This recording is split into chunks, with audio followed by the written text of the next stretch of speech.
Graph का ये question बहुत ही तगड़ा है और बहुत ज़्यादा इंपॉर्टेंट और बोर्ड एग्जाम में हर साल 5 नंबर में आता ही आता है। चाहे यूपी, बिहार, एमपी, राजस्थान, उत्तराखंड, झारखंड किसी बोर्ड से हो, सभी बोर्ड्स के लिए क्वेश्चन बहुत ही तगड़ा, बहुत ज़्यादा इंपॉर्टेंट है। ठीक है, क्वेश्चन क्या बोल रहा है? आलेखीय विधि द्वारा निम्न समस्या को हल करना है। ये हमें अवरोध दे रखे हैं और ये हमें जेड दे रखा है, जिसका न्यूनतम और अधिकतम दोनों मान ज्ञात करना है। ठीक है, तो सबसे पहले हम लिखेंगे, जैसे एग्जाम में लिखना ना बिल्कुल वैसे लिखेंगे। यहाँ लिखेंगे दिया है। ठीक है, हमें जो भी दे रखा है वो हम लिख लेंगे। क्या दे रखा है? सबसे पहला जो हमें हमें जेड दे रखा है। ठीक है, ये हमारा उद्देश्य फलन होता है जेड को हम उद्देश्य फलन कहते हैं। 3x प्लस का 9y है, 3x प्लस का 9y। उसके बाद जो अवरोध हमें दे रखे हैं, अवरोध। ठीक है, हमें अवरोध क्या क्या दे रखा है? हमारे पास जो अवरोध है, पहला वाला अवरोध है x प्लस 3y जो है वो 60 या 60 से कम है। दूसरा वाला जो अवरोध है वो है x प्लस वाई जो है वो 10 या 10 से बड़ा है। और तीसरा जो अवरोध है वो है x जो है वो y या y से छोटा है। 3 अवरोध है और ये चीज़ जो हमें दे रखी होती है x और y ग्रेटर देन 0, इसका मतलब होता है कि हमें हल क्षेत्र प्रथम चतुर्थांश में लेना है। हमें हल क्षेत्र कहाँ लेना है? प्रथम चतुर्थांश में लेना है। ठीक है, सबसे पहला काम हम क्या करते हैं? सबसे पहला हम क्या करते हैं, जो अवरोध हमें दिए गए हैं, ठीक है, इनका हमें क्या करना होता है? ये जो असमीका है इनका हमें समीकरण में बदलना होता है। तो सबसे पहला काम स्टेप 1, ठीक है, स्टेप नंबर 1 में हम क्या करेंगे? असमीका को असमीका को असमीका को समीकरण में बदलने पर जो हमें असमीका दी गई हैं उनको हमें क्या करना है? समीकरण में बदलना है। ठीक है, तो पहली असमीका हमारे पास क्या थी? x प्लस 3y बराबर हो जाएगा 60। अगली वाली क्या हो जाएगी? x प्लस वाई बराबर 10 हो जाएगी। और अगली वाली आपकी हो जाएगी x बराबर y। हमें ग्राफ खींचना है। ग्राफ खींचने के लिए कम से कम हमें कितने बिंदु चाहिए? हर समीकरण से 3-3 बिंदु चाहिए और 2-2 बिंदु चाहिए कम से कम, है ना? 2-2 बिंदु चाहिए। तो मैं मान लेता हूँ, डब्बा मान लो, समीकरण बना लो, वो आपकी चॉइस है, आप किस हिसाब से बिंदु निकालते हो। ठीक है, समीकरण के रूप में परिवर्तित करके भी निकाल सकते हो, जैसा आपको सही लगे आप उस रूप में कर सकते हो। ठीक है, चलिए यहाँ पे मैं लिख देता हूँ, ये होता है x, ये y, x y x y। ठीक है, तो देखिए अगर मैं x का मान 0 मान लूँगा, अगर मैं x का मान 0 मान लूँगा तो यहाँ पर 3y बचेगा, 3 से कट जाएगा, 3 दूनी 6, y का मान आ जाएगा 20। y का मान क्या आ जाएगा? 20। और उसके बाद अगर मैं y को 0 मान लूँगा, अगर मैं y को 0 मान लूँगा तो x का मान क्या आ जाएगा? x का मान आ जाएगा 60। ठीक है, x का मान क्या आ जाएगा? 60 आ जाएगा। y को मैंने 0 माना, x का मान मुझे मिल गया 60। तो ये मेरा p बिंदु, ये मेरा q बिंदु है। ठीक हो गया। फिर हम आ जाते हैं यहाँ पर, x का मान मैं अगर 0 मानूंगा तो y बराबर हो जाएगा 10। y का मान मैं 0 मानूंगा तो x का मान हो जाएगा 10। तो p q ये हो गया r बिंदु, ये हो गया h बिंदु। फिर देखो अगर मैं x को 0 मानूंगा तो y भी मेरा क्या हो जाएगा? 0, क्योंकि जो x होगा वही y होगा, है ना? पॉजिटिव का ही मानना, क्योंकि हल क्षेत्र प्रथम चतुर्थांश में ही आना है। अगर x का मान मैं 10 मानूंगा तो y का मान भी 10 होगा, और अगर x का मान मैं 20 मानूंगा तो y का मान भी 20 होगा। ठीक है, तो स्टेप 2 में हम क्या निकालते हैं? हल क्षेत्र निकालते हैं। क्या निकालते हैं? हल क्षेत्र। सो देखो जो बिंदु संतुष्ट करता है हल क्षेत्र उधर ही जाता है, तो यहाँ लिखेंगे हल क्षेत्र के लिए। तो पहले दो के लिए तो हम क्या करते हैं? केंद्र पे चेक करते हैं 0,0 पर। इसको भी मैं 0,0 पे चेक करूँगा। तीसरे वाला 0,0 पे चेक नहीं हो पाएगा, क्योंकि x बराबर y होगा जब भी आ जाता है ना, तो इस टाइप में फेल हो जाता है नियम। तो यहाँ पर मैं कोई बिंदु ले लूँगा, जैसे कि मैंने एक बिंदु ले लिया 10,0। अगर ये बिंदु संतुष्ट करेगा तो हल क्षेत्र इस बिंदु की तरफ होगा, नहीं तो इससे बाहर होगा। ठीक है ना, ये हम जानते ही हैं। सो देखो पहली असमीका हमारे क्या थी? x प्लस 3y बराबर 60 या 60 से कम थी। और दूसरी जो हमारे पास थी x प्लस वाई जो है वो 10 या 10 से बड़ी थी। और तीसरी हमारे पास थी x जो है वो y के बराबर या y से छोटी है। अब हमें यहाँ पर मान रखेंगे, ठीक है। एक्स के जगह पे 0 और वाई की जगह पे भी 0 रखना है, रख दिया हमने। तो जो 0 होता है वो 60 से छोटा होता है, संतुष्ट कर रहे हैं। तो यानी कि पहले वाले का हल क्षेत्र केंद्र की तरफ होगा। फिर आ जाओ, एक्स की जगह पे 0, वाई की जगह पे 0, तो जो 0 है अपना 10 से बड़ा होता है, ठीक है। गलत है, तो ये संतुष्ट नहीं कर रहा है, तो इसका हल क्षेत्र केंद्र की तरफ नहीं होगा। फिर आ जाओ नेक्स्ट, एक्स के जगह पे 10 रखो और वाई की जगह पे 0, 0 जो है वो 10 से बड़ा होता है, तो ये असंतुष्ट कर रहा है। तो इन दोनों में ये वाला केंद्र संतुष्ट नहीं करेगा, केंद्र से बाहर जाएगा, और इस बिंदु से तीसरा वाला हल क्षेत्र बाहर जाएगा। पहला वाला संतुष्ट कर रहा है, ठीक है। पहला वाला क्या कर रहा है, संतुष्ट कर रहा है। अब मैं इसको साइड में रखता हूँ और ग्राफ पेपर पे आ जाता हूँ, ठीक है। ग्राफ पेपर पे मैं आ गया। अब आपकी आंखों के सामने सारा कुछ करूँगा। देखो सारे मान मेरे पॉजिटिव है।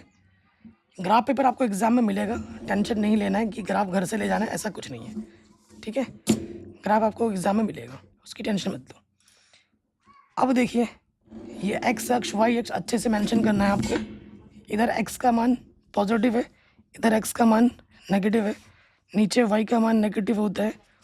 ये हमारा केंद्र है, ऊपर अपना क्या है, वाई का मान पॉजिटिव होता है।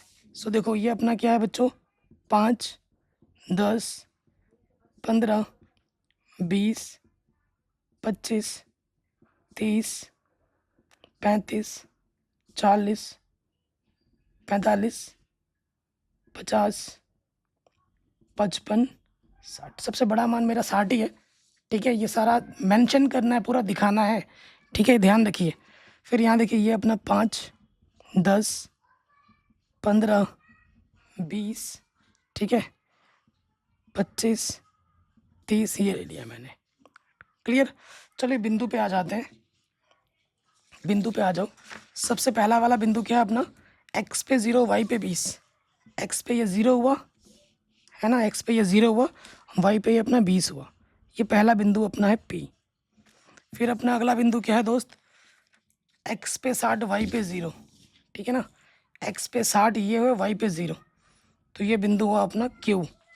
अब इन दोनों बिंदुओं को मिलाती हुई हमें क्या खींचनी है, रेखा। ये रेखा है, हमें यहाँ से रेखा खींच देनी है। खींच दिया।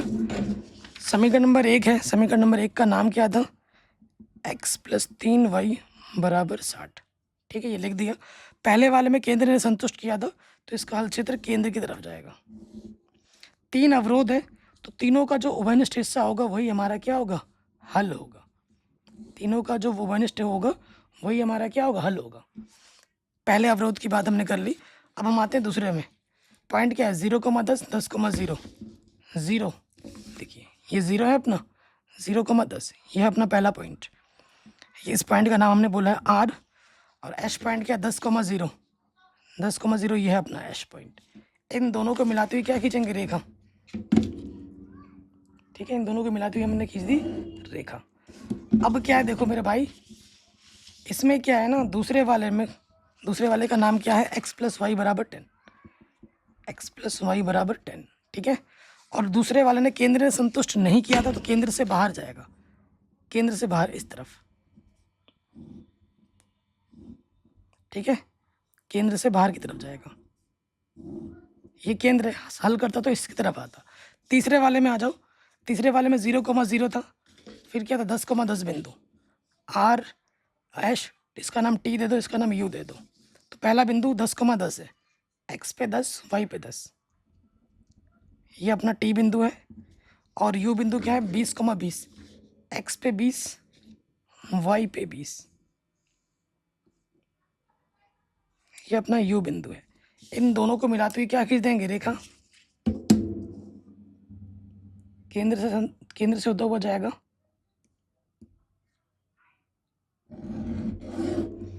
ठीक है। तीसरा समीकरण है ये अपना x = y का।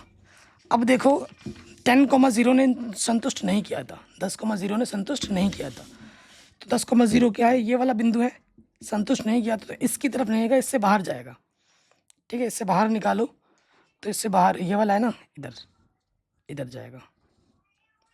जहाँ पर तीनों अवरोध आके मिले हैं वो हमारा क्या होगा, हल क्षेत्र होगा, वो हमारा हल क्षेत्र होगा।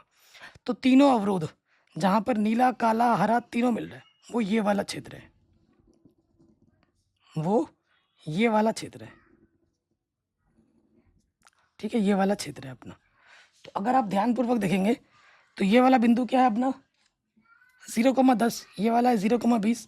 ये वाला बिंदु क्या, देखो ग्राफ का फायदा देखो, x पे 5 गया है, y पे 5,5, इसका नाम दे देता हूँ मैं a। फिर देखो यहाँ पर ये वाला कट पॉइंट मिला है ना, x पे कितना गया है 15, y पे भी कितना गया है 15, ठीक है ना। इस वाले पॉइंट का नाम मैंने b बोल दिया, जो कि होगा 15,15, ग्राफ से पूरा दिख रहा है। तो अब हम यहाँ लिख देंगे,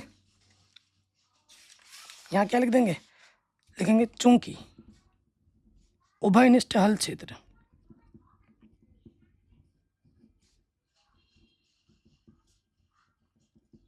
उभयनिष्ठ हल क्षेत्र क्या है अपना, देखिए इसका नाम हमने क्या दिया, A B P R, A B P R, ठीक है, ये हमारा उभयनिष्ठ हल क्षेत्र है, ठीक है। अब इन बिंदुओं पे हमें क्या निकालना है, हल निकालना है अपना। तो यहाँ लिख देंगे हम कोणीय बिंदु,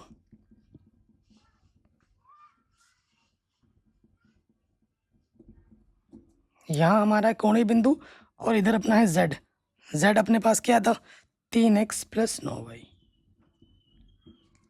ठीक है, इस पे हमें चेक करना है,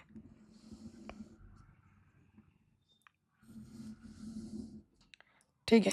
सो जो पहला बिंदु है अपना वो है ए बिंदु है अपना 5,5, फिर है बी बिंदु अपने क्या है 15,15, फिर है अपना पी बिंदु 0,20, फिर अपना है आर बिंदु जो कि है 0,10। इस पे हमें चेक करने के करके, ठीक है। एक्स के जगह पे 5 रखो और वाई की जगह पे 5, 9 पंचे 45, 3 पंचे 15, तो कितना आ जाएगा 60 आ जाएगा। फिर x के जगह पे 15 रखो और y के जगह पे भी 15, 15 3 45, 15 9 135, जोड़ेंगे तो कितना आ जाएगा 180 आ जाएगा। फिर x के जगह पे 0 रखो और y के जगह पे 20, तो ये आ जाएगा 180। फिर x के जगह पे 0 रखो और y की जगह पे 10, तो ये आ जाएगा 90। तो न्यूनतम मान 60 है, अधिकतम मान 180 है। तो यहाँ लिखेंगे इसलिए जो z मिनिमम है वो 60 है, बिंदु 5,5 पर, और z जो मैक्सिमम है, z अधिकतम जो है वो है 180 है, एक नहीं दो बिंदु पर, बिंदु 15,15 व 0,20 पर, ठीक है। इस प्रकार का एक क्वेश्चन आपके एग्जाम में पक्का आएगा, और ये वाला जो क्वेश्चन किया है ये सबसे ज़्यादा इंपॉर्टेंट है। बाकी 12.1 प्रश्नावली से पहले जितने भी उदाहरण है वो अच्छे से कर लेना, क्योंकि उदाहरण ज़्यादा एग्जाम में आते हैं। और 12 की अगर एक प्रश्नावली कर रहे हो तो क्वेश्चन नंबर 6 7 8 9 10 यही क्वेश्चन करना, वहाँ से ज़्यादा एग्जाम में पूछे जाते हैं। बाकी सब कुछ पढ़ा रखा है, लिंक्स मिल जाएगा डिस्क्रिप्शन पे।